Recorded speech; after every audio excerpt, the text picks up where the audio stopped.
This is a lecture from OpenTuition. To benefit from the lecture, you should download the free lecture notes from opentuition.com. All right, this is the second lecture on lifecycle costing. In the first lecture, we had the discussion side of it. I explained the phases in the life cycle of a product. Let me now use example 1 to show you how you can be asked arithmetic on it and to make sense of exactly what we mean by the life cycle cost. Example 1, the last page of this chapter. Have a read with me. A company is planning a new product. Market research suggests that demand for the product would last for 5 years, and at a selling price of $10.50 a unit, we expect we'll sell 2,000 units in the first year and 12,000 units in each of the other 4, so 5 years in total. We want to achieve a markup of 50% on cost, and it's estimated that the lifetime costs of the product, so all the costs that are going to be involved in this product, they're estimated that the manufacturing costs will be $6 a unit, the design and development is $60,000, and the end of life costs $30,000. End of life, it could be all sorts of things. It could be the cost of dismantling the machines that we're using. Don't worry, in the exam that's not a problem. It's going to be perfectly clear what costs will be involved. But they're all the costs that we've estimated that will occur.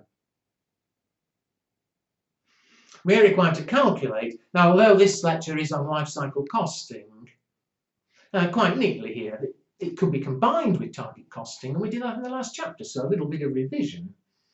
First of all, we're going to calculate the target cost, what minimum cost, or maximum cost rather, we can afford to achieve what we want. And then life cycle costing proper, we're going to work out what we call the life cycle cost per unit. So let's first of all look at the target cost.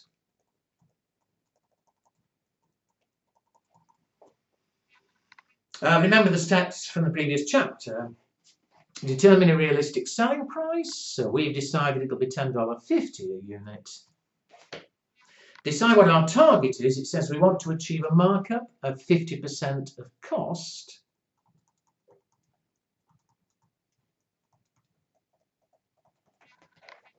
And I did say when we went through target costing, be very careful, read it properly. If they'd said 50% of selling price, we could write the profit straight down. Because it's 50% of cost, it means for every 100 cost, the profit is going to be 50. The selling price will be 150. Or if you think about it the other way around, for every 150 selling price, the cost would have to be 100. So the target cost, 100 for every 150 of the selling price of $10.50, which is, I should be able to do it in my head, but still, 100, 150, 10.50. It's $7. Now again, that in by itself has absolutely nothing to do with life cycle costing, pure target costing, but it does mean for this product to be worthwhile producing, we'd have to make sure that the cost of doing it was $7 or less. Now, okay, it does say the manufacturing cost $6, no problem. But if we're going to make a profit overall, we need to take account of all the costs involved, whatever they are, design, development, end of life, anything. We want to look at all the costs over the entire life. And so for part B, let's work out the life cycle cost per unit. And first of all, let's see what the total costs over the life are going to be. Over the entire 5-year period, we're going to have to spend design and development of how much is it? 60,000. In addition, there are these end of life costs of 30,000. And of course, there's the manufacturing costs. $6 a unit. And how many units are we expecting we'll have to produce? It's 2,000 in the first year. It's then 12,000 in each of the remaining 4. Which is what? 48. It's 50,000 units we expect to have to produce. And where is it? The manufacturing costs are $6 a unit. So a total of 300,000. So here are estimates of how much in total we'll have to spend. A total of 390,000. Now in the exam, they're unlikely to give you that many, too many costs rather, but there could be any number. But essentially, whatever costs are involved, maybe that's 60,000. Instead of it being design development, that was the cost of a new machine that was needed. Fine. We bring in all the costs that we expect over the entire life. So there's the total lifetime cost. We need to know our lifetime cost per unit. And so, what's the total we expect to produce? I worked out a minute ago, over the whole period it's 50,000. And therefore, the lifetime cost per unit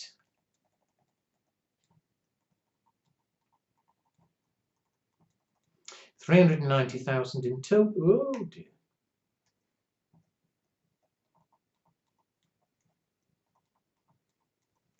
Over 50,000 units comes to $7.80. Oops.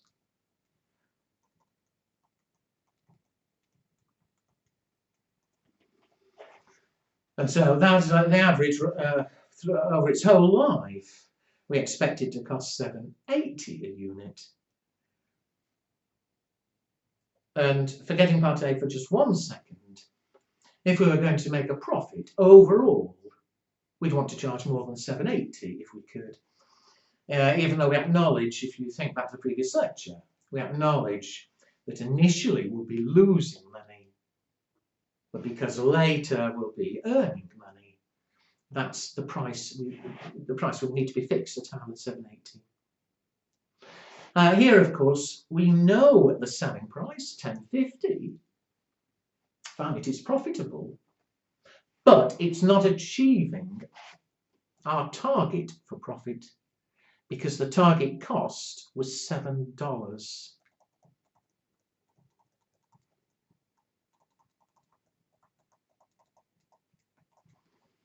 And so although it would be profitable as things stand, it won't give us the required level of profits. And so it says, is it worth making? You know, we may decide we'll accept a lower profit, but basically there is a cost cap. And if we determine to make that profit for 50% on cost, we'll either have to find ways of reducing the cost, closing the cost gap, or we'll just not go ahead if it won't achieve the profit and we're not prepared to relax it. Oh, I've added a little bit on here to give you a challenge. We've done the life cycle cost, that's it.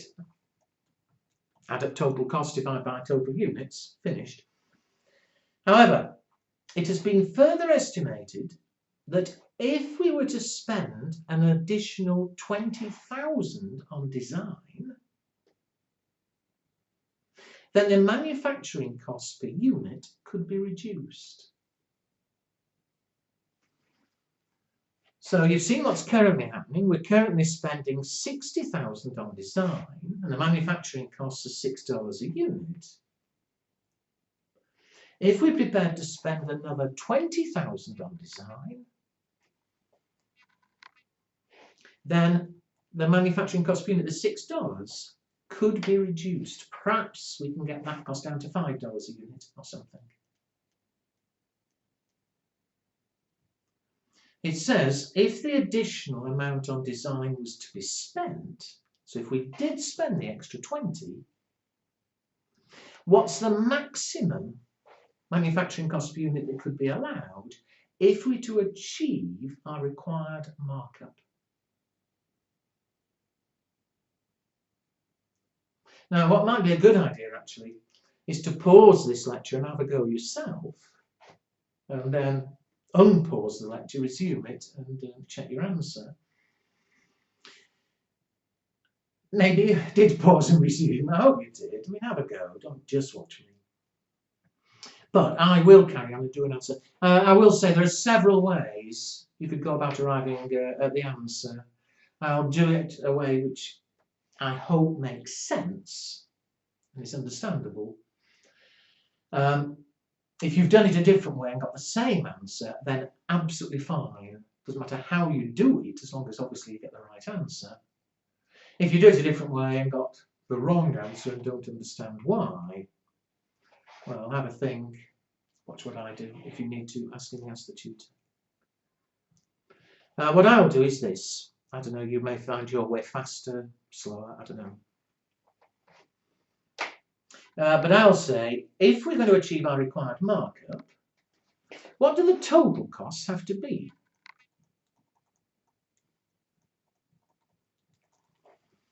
Well, to achieve the required markup, the target cost had to be $7 a unit. And remember, we're producing 50,000 units.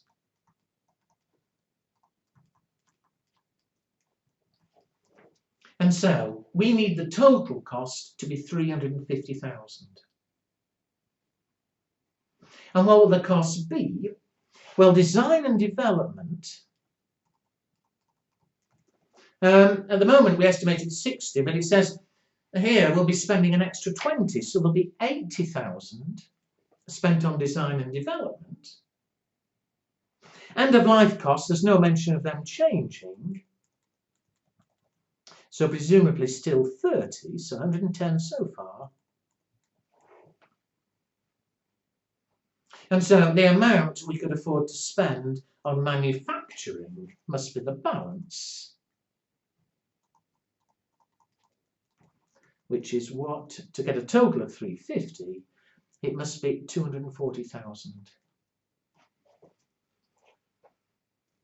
So to achieve our target, the manufacturing costs will have to reduce to 240 in total.